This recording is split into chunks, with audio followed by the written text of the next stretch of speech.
My friends, how beautiful it truly is. We are about to be reunited with an old friend, a familiar beauty who we all love so dearly, someone who can succeed in bringing her form of twisted happiness during a challenging time. The individual you see before you, this nervous man who's driving full speed down the highway, unaware of the exact destination, somewhere isolated, away from prying eyes, somewhere deep within the mountains. This man has quite the story to share when explaining his current predicament. Introduction: Hiroa. By simple observation, one can easily tell how there's nothing really special about this man. Not one for looks nor confidence, a pitiful and spineless specimen who never had what it took to stand up for himself. Never had the confidence to stand out amongst the crowd. So many years of walking down a sad life, and now trying to convince himself and the world how he had given up. And yet, refuses to admit how he still clings on to the idea of fitting in, to experience something that was never given to him, which may explain his actions. You see, Hiroa is an easy read with a story that has its unpredictable ending, either a reflection of how unfair this world truly is, an example of God's cruel sense of humor, or maybe Hiroa here is an example of someone who never bothered to be something in life because of how he wasted so many years giving up, because of the hardship within life. Either way, Hiroa is someone who had never experienced love, which may explain why he's on the verge of giving up, and accept his miserable fate as an unlovable creature whose only importance is fulfilling his brother's wishes of disposing the strange cargo in the back seat without getting caught. Makes you want to know what Hiroa is carrying in the back. Judging by the bloodstains on the clothing bags, I think many of us already know what's in them. In fact, I think we're already thinking of a certain individual who may have been responsible for Hiroa's current situation.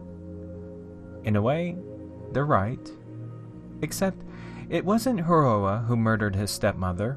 It wasn't him who was under her charms. That was his father and his 3 older brothers.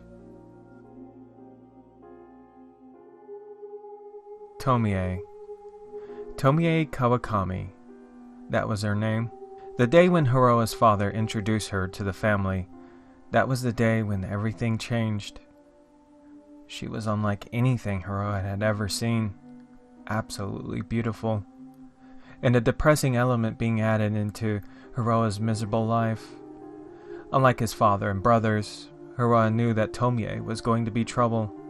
The fact that Hiroa's father was old enough to be her grandfather, and that they had just met 4 days ago, and that he was wealthy, with a mansion and the finest luxuries, which explains his strange behavior. Hiroa knew that Tomie was just a gold digger who only had her eyes on his father's fortune. But as the days followed, Hiroa had not anticipated the full extent of the trouble that Tomie brought into the family. Beginning with his brothers, who were nearly the same age as Tomie, rather than seeing a mother, they viewed Tomie as a woman, deeply mesmerized by her beauty, pathetically helpless to her charms. And it was like Tomie enjoyed the attention that surrounded her. Aside from the fortune, there was something about the way Hiroa's brothers would gawk over her. He didn't understand this strange fixation, like they hadn't seen a woman in their life, and how Tomie was feeding off this pathetic behavior. Something about this behavior surrounding Tomie that seemed more sinister than selfish and greedy. It wasn't until after Hiroa's father had committed suicide that was when things had went from bad to worse. Love can be so cruel. How we crave it, yearn for its warmth, and how it makes us oblivious to the horrors that surround us. Oh, what helpless creatures we are because of our driven need to be loved. And here is Hiroa. No direction, no plan, nowhere to go, other than driving into the mountains and finding a place where Hiroa can dispose Tomie's remains and be free from this madness. Going back to a normal life, Except, life isn't truly normal for Hiroa, isn't it? You know, after getting rid of Tomie's remains, there's nothing to go back to other than a miserable life of torment and abuse from his brothers. A life of being teased and unloved. Now with his father gone, things are just gonna get worse. Kinda makes you wonder why Hiroa is doing this. It's not like he's a murderer. He never wanted anything to do with Tomie or her sadistic ways of driving his family into madness. But why would Hiroa bother driving Tomie's remains to be buried at some random spot in the mountains? Maybe because he still believes there's love within the family. And yet, Hiroa noticing Tomie's head peering out of the bag. Such a helpless, hopeless idiot. Tomie Kawakami, his father's disgrace, the family ruin. How Hiroa could feel Tomie's eyes on him. After everything, it's Hiroa who's still become the family shame. Imagine the tension of knowing that Tomie is still watching him. Could it be possible that Tomie was still alive? Slowly trying to pull herself out of the bag. Judging Hiroa with those eyes. Why would Tomie judge Hiroa? It's not him who's the one who killed her. Hiroa never wanted anything to do with the woman. Or maybe it's the vibrations of the car that's causing Tomie's body to come out of the bag. Maybe the rough road into the mountains is making it look like she's trying to reach out for him. Either way, it won't be long until Hiroa is free from the madness.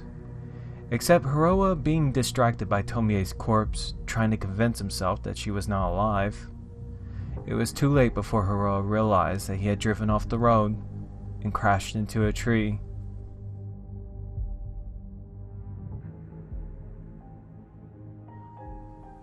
At first, Hiroa had assumed that Tomie had only desired the family fortune, but when his father left Tomie everything upon his death, the money, the mansion, everything, rather than taking the money and leaving, instead she remained. There was definitely something not right about Tomie, something that felt sadistic. How she fed into his brother's bizarre obsession over her, rather than questioning the fact that their father had left nothing in their name. Tomie enjoyed the moments when overhearing their bickering as to which brother should inherit the wife.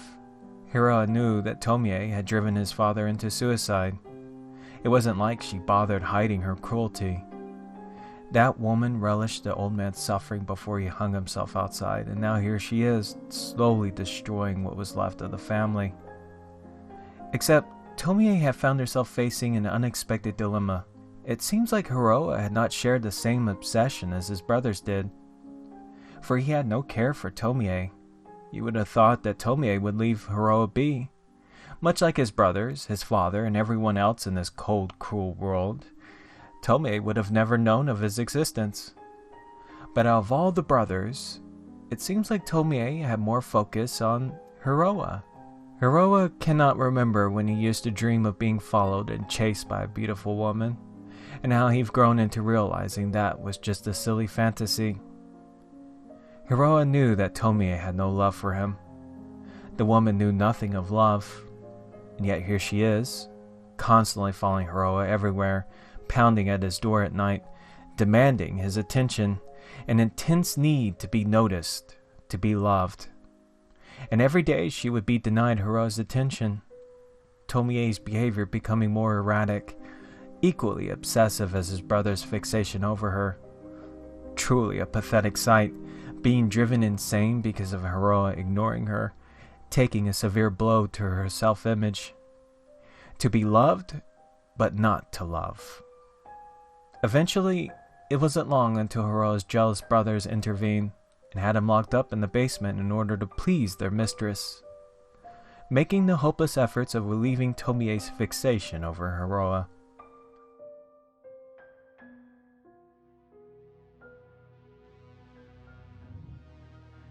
Ever had one of those moments where you had woken up and felt like you just entered a nightmare?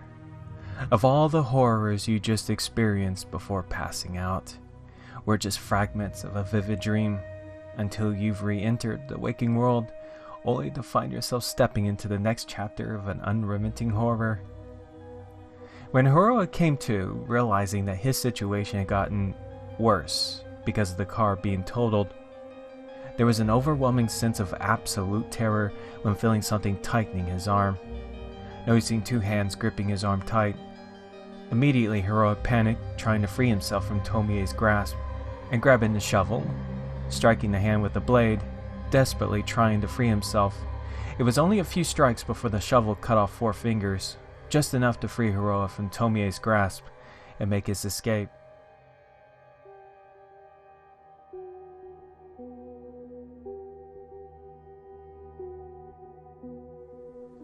Do you believe in evil? Hiroa never cared for the concept. He isn't the religious type. You can probably guess why he never believed in God, or never cared. But ever since Tomie came into his life, that was when Hiroa started to become a true believer in evil. Since the day his brothers locked him up in the basement, Hiroa knew damn well that bitch was fucking evil. You would think that being locked up in the basement, Hiroa would have been free from Tomie's cruelty. But no, every night she would come down in the basement and visit. How she would gloat over her sadistic ways of turning his brothers against each other. How she tried showing pity over Hiroa being locked away in the basement, just so they can have her all to themselves. Her unsuccessful attempts of getting Hiroa's attention, revealing her true self. It's an act of greed to just take his father's money and leave. But it's evil itself that would stay and make sure that there's nothing left behind.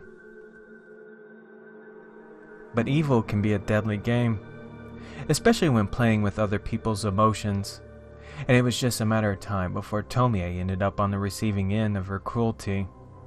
When Hiroa's life was slowly fading away due to the intense feelings of hunger, that was when his pleas for food would finally be answered. His brothers had came offering Hiroa's freedom and to eat whatever he wanted, just as long as he agrees to fulfill a simple task. Something terrible had just happened. Tomie's dead. Because of how she ridiculed him, they ended up killing her. And, they really don't know why they chopped her up into 3 pieces. For some reason, it made logic sense. But what's done is done. Now they need their brother, Hiroa, to fix this mess. So is it love that brought Hiroa into these mountains? Trying to salvage what was left of his family because of the cruel acts of this woman? The foolish hopes that this darkened chapter would come with a happy ending for Hiroa? 2 days later, when Hiroa found himself in a cafeteria at a nearby town after a 2-day walk from the mountains, he would see how far that love would go for after Tomie's body was discovered when it was on the television news. And Hiroa would become a wanted man because of his brothers framing him for Tomie's murder. They knew this would happen. They planned on setting him up for Tomie's murder, and how stupid Hiroa truly felt to fall for it. With nowhere else to go, no family, no purpose in this world, Hiroa's story had found itself being taken deep into the mountains, being driven inside some cave far away from the world and its people. And his first night trying to keep himself warm during the freezing weather, noticing something in his coat pocket while trying to keep his hands warm, horrified when discovering 4 severed fingers within his coat, Tomie's fingers, which had somehow fallen into his coat pocket, immediately tossing them into the fire, and watching the fingers being consumed by the fire. It was like Hiroa watched the remains of his former life being burnt away. Things may have hit rock bottom. His family ruined, his brother's betrayal, and society deeming him as a murderer. But if you think about it, how some things happen for a reason, this new chapter may be the best thing that ever happened for Hiroa. A new life, free from his brothers, the cruelty of this world, and free from that Tomie.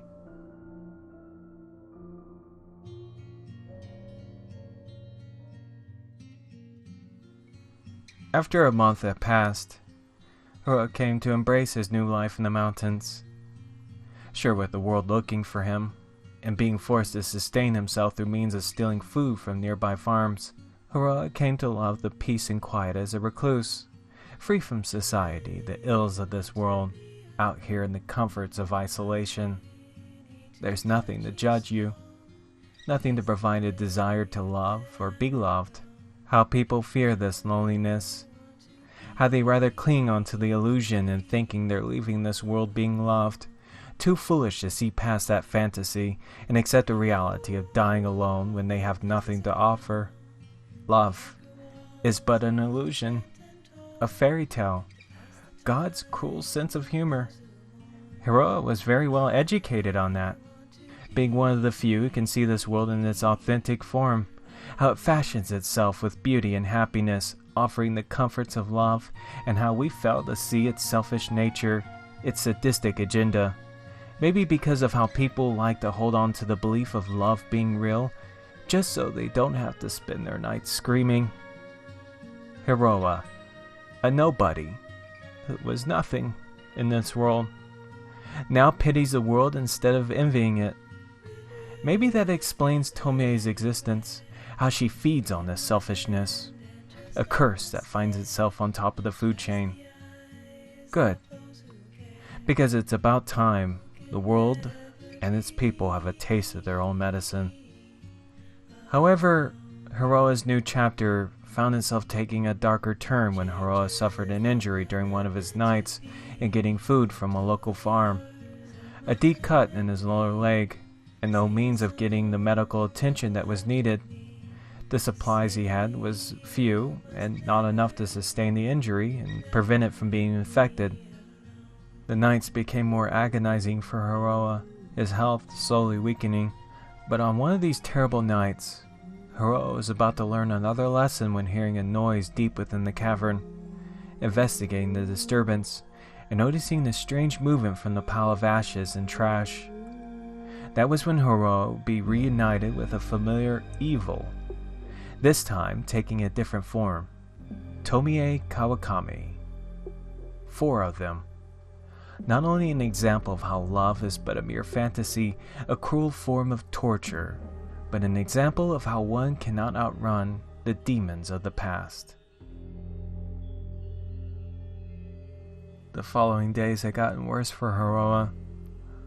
Once again inflicted with hunger, and the chances of his survival deteriorating due to his body succumbing to a fever.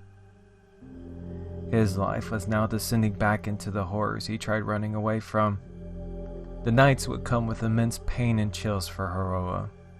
Worst of all, the Tomies would hound Hiroa when they found him too weak to pick himself back up, having to endure through the continuous string of insults and teasing, blaming Hiroa for their death, enjoying the nights of watching him suffering, calling this moment an act of divine retribution, depriving the man from the peace he had once enjoyed. Somehow, there were 4 of them, like their bodies were slowly trying to reform itself from the ash pile, each Tomie being more complete than the other. Could it be from the fingers he had thrown into the fire a while back? Or could these Tomies be a hallucination from the fever and hunger? Hallucination or not, Hiroa would not find it surprising if Tomie was not even human.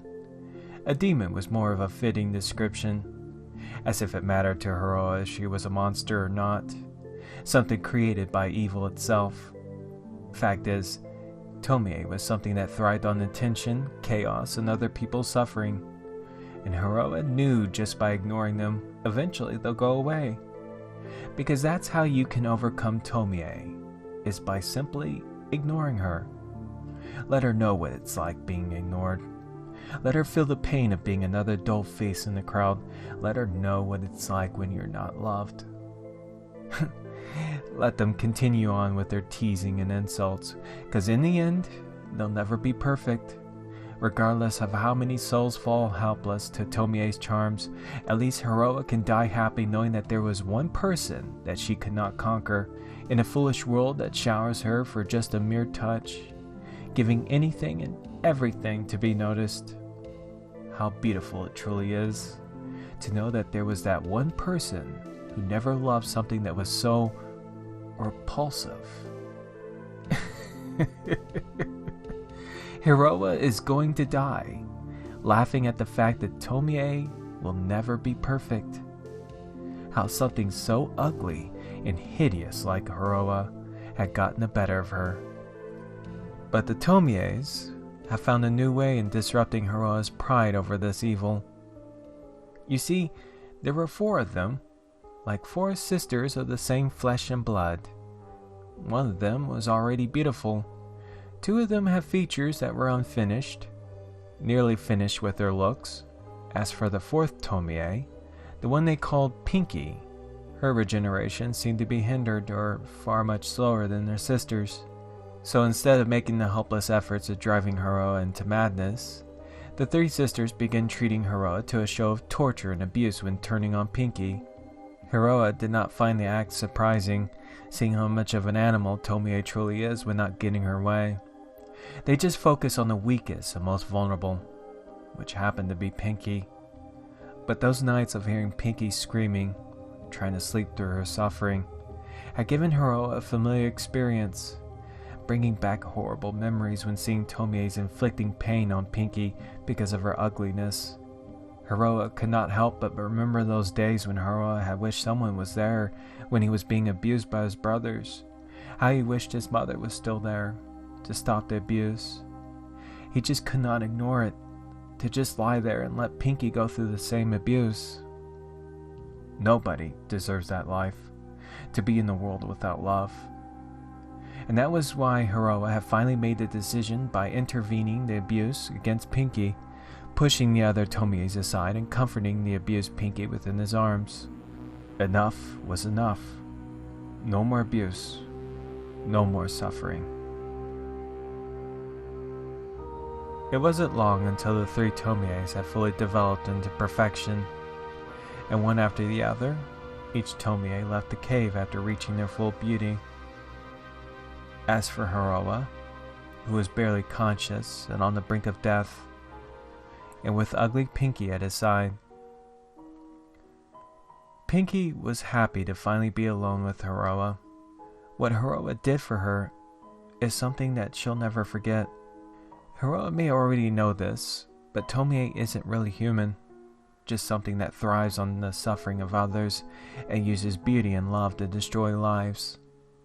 It is sad when knowing how you've came from something that cares nothing for love, how you've came from something so evil. And I guess that's the reason why Pinky never believed in love, not until that night when she was being comforted in Hiroa's arms. Maybe because he knows what it's like to be ugly, to be unloved, to come into this world as an unlovable creature and pay dearly through the abuse of 3 older siblings. Pinky knows that Hiroa could never love something like Tomie, but after what he did for her, Pinky will never forget that, and Pinky will always love him for that. Even though Hiroa doesn't have that much long to live, Pinky wanted Hiroa to know how much she truly loved him. Yeah, to be honest, Hiroa thinks he loves her too. And even though things are not looking good for him, he cannot deny the strange feeling he had for Pinky. She was not like the other sisters. Not sure how many Tomies there are in this world, but Hiroa can die knowing how Pinky will always be the most beautiful of them all. And that's when Hiroa told Pinky that he too loved her. But seeing how he doesn't have that long to live, it would mean so much to Hiroa if Pinky would be at his side. So many years of being alone. It would mean so much if Hiroa didn't die alone.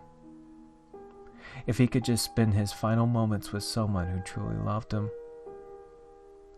And Hiroa, being honest, this whole time, he was always afraid to die alone. But now, he's no longer afraid, because of how much he loves Pinky.